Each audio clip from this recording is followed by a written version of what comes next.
International Women's Day, observed since the early 1900s, offers us an opportunity to reflect on gains made in gender equality. In this podcast, Stephenie Foster, IFES gender consultant, provides an overview of female political participation around the world and how local women's advocacy organizations have evolved. She also tells us how organizations' gender policies like USAID and IFES make a difference. Looking at the global picture, how are women faring around the world when it comes to political participation? Well, actually, what we've seen in the last decades is an increase in women's political participation, both in terms of running for office and winning, and in terms of voting. Now, having said that, the increase is small.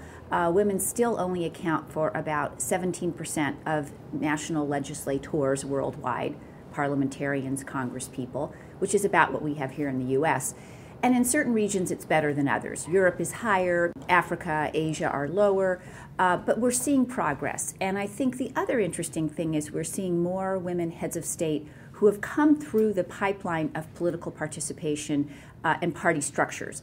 They don't tend to be as often anymore the relative of a deceased or assassinated man, like Violeta Chamorro or Corazon Aquino, for example. They're now women like Angela Merkel, like Dilma Rousseff, who have really gone through the party apparatus. And I think that shows a maturing of women in political power. What does this landscape of women advocacy organizations and activists around the world look like? Well, I think it's a really rich landscape. And in fact, this week, as we're speaking, is the Commission on the Status of Women in New York. And that's really a place where not only do delegates from around the world, from official delegations gather, but also NGOs and advocacy organizations. And I think they represent what's going on around the world, which is that women are really advocates in every sphere. We have women working on political participation, but also there are lots of advocacy groups that work on economic empowerment, that work on fighting gender-based violence. And some of them, I think, are very interestingly and importantly making those linkages, that a good economy is important for political participation to flourish and vice versa. So I think we're seeing those linkages around the world, and I think that's really exciting because I think women know that being siloed in terms of issue by issue isn't really going to move us forward to where we need to get. The United States Agency for International Development recently released a gender policy. How will it help achieve gender equality around the world?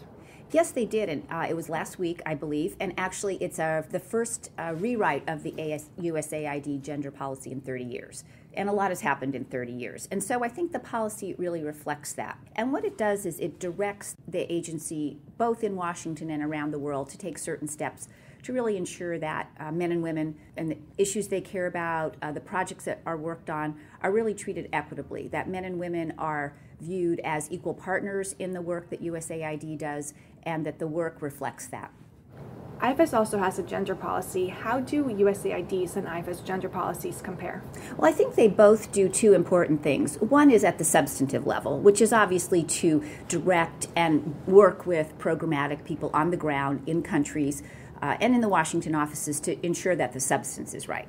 But I think the other interesting thing they both do is really work internally in terms of each of their organizations.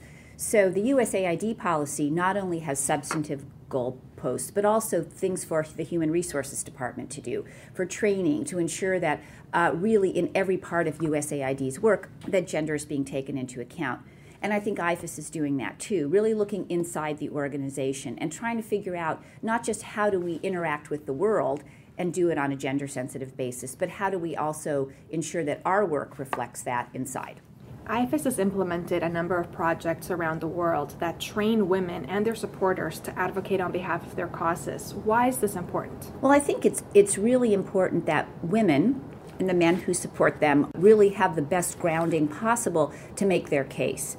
I think that case is changing too, and for some period of time, the case was made around the world that it was the right thing to do to include women. And I think, while I think that's true, now more and more people are saying not only is it the right thing, it will actually bring us a more stable democracy, it'll bring us a more stable region. And so the work isn't just about training those individual women, though it's really important, but I think they are then part of a movement that can help build more safe and secure societies around the globe. And I think we're seeing that really in a lot of interesting and different places. And so the work is really phenomenally important. You recently traveled to Afghanistan to visit IFES's gender programs. What can you tell us about this experience? Sure, it was my first time in Afghanistan, so it was really very interesting to me to see what's going on there. I specifically was there to work on a project with the Election Commission. And as you know, the commission is getting ready for an election in 2013 or 2014. And really, I was very impressed with their commitment to ensuring that women's participation is a big part of that election. And they really, I think, view it very broadly in terms of voting, voter registration, the ability of women to be candidates, the ability of women to safely run for office.